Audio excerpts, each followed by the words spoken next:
All right, welcome back to the program. Again, I am your guest host, Carl Jackson, sitting in for the great El Dursky. The number to call in, 888-971-7243. Coming to you live from the ReliefFactor.com studio. My guest on the line is Mark Walters of Armed American Radio, and we've been talking about this ACLU, who have recently, thank God, been slammed for arguing that racism is foundational when it comes to the Second Amendment and its inclusion in the Bill of Rights. Yet they have seemingly forgot about black codes that existed during Reconstruction. And as Mark Walters pointed out, that it's overwhelmingly blacks that are being killed in these blue cities run by Democrats. And so apparently you can, criminals can shoot other criminals, but other blacks shouldn't have the right to self-defense. Whites should, but blacks shouldn't? I don't get it. Self-defense is a natural right. The Bill of Rights, this is what the left wants to do. They want to wipe out the Bill of Rights. They want to be God. They want to determine. Listen, a gun is nothing more than metal. It's nothing more than metal. So gun violence, as you'll hear me say frequently, it's a moral issue. It isn't a metal issue. You have to teach these people in these communities to respect life. Honestly, one way that you teach people to respect life, and I know it sounds crazy, but this is why I love the Second Amendment, is you deter crime oftentimes by having bigger and better guns. That's why I love the Second Amendment. Mark, do you see anything wrong with that argument? No, absolutely not. I mean, that's the purpose of the Second Amendment, and I think it's really important to point out when the ACLU and this idiot writes this nonsense, this gobbledygook. I want to point out to you and to the listeners that the Second Amendment hasn't had to be rewritten since the Civil War or since the nation's founding to include black people, okay, as the right to vote is, or the 15th Amendment has, etc. This is a basic human right that the founders knew was granted to human beings by God. We had a right to self-defense. Obviously, the nation was a lot different at that time than it is today. But I want to point out to you that the Second Amendment, those 27 words, doesn't have the 28th word that says the right of white people to keep and bear arms shall not be infringed. This whole thing is nonsense, and the fact that we haven't had to change the Second Amendment to eradicate that little racist piece of it that she's alluding to is proof positive that she's just another, satellite radio moment word. Listen to this, and then I'll take a couple of callers if you don't mind, Mark, and you can chime in along with me here.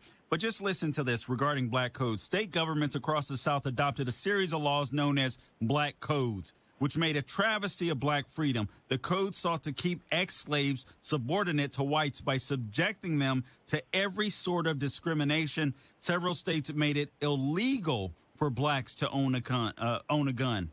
I mean, this is just one of the black codes. So you had these freedmen walking around. These states, southern states, made it illegal for blacks to own a gun. And now, all of a sudden, you have a bunch of lefties saying, hey, this is intrinsically racist. And it's just so wrong, because the truth of the matter, it's gun control. When you go back to the black codes, it's gun control that is racist. It isn't. There were black sheriffs. There were black law enforcement officers in Texas and the South that were armed. It's unreal. It's unreal. Hey, let's take a caller real quick. Let's get her to chime in. I see Pam from Indiana. Pam, you've got the mic. You're speaking to Carl Jackson, special guest host for Larry Elder and Mark Walters of Armed American Radio.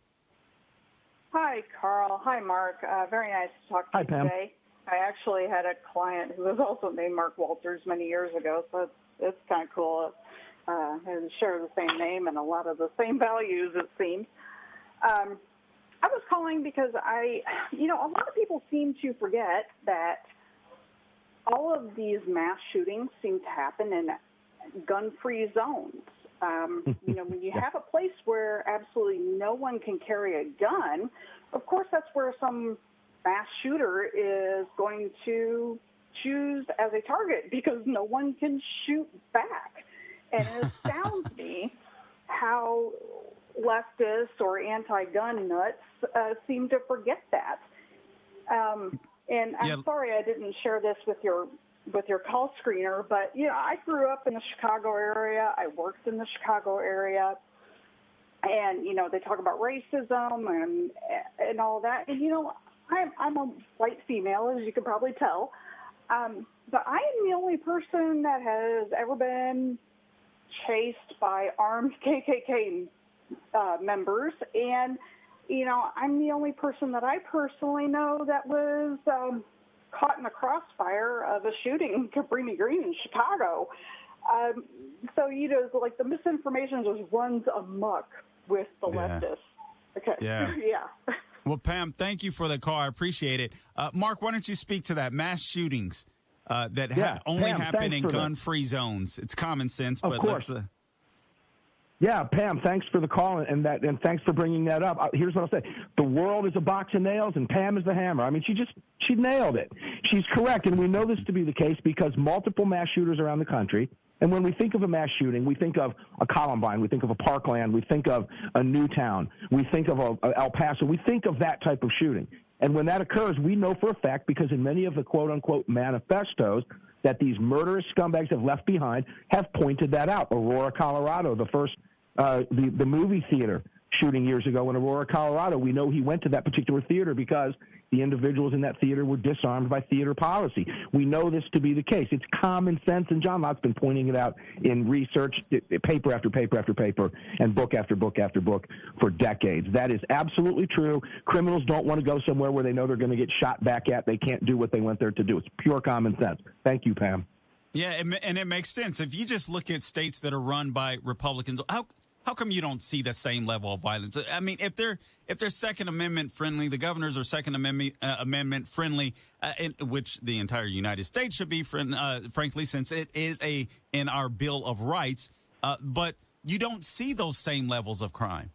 I mean, crime is rampant right now in blue cities, and I know crime is upticking everywhere, but nothing like the numbers that you see in these blue cities. And simply to deter people, one of the first things that I thought, Mark, when I came to Florida, and I was this little wannabe acting thug in California, when I saw guns in the back of pickup trucks, my first thought was, I'm not messing with those fools. Listen, we got to go to a break, but we'll be back. We'll return on the other side. More Mark Walters on the Larry Elder Show.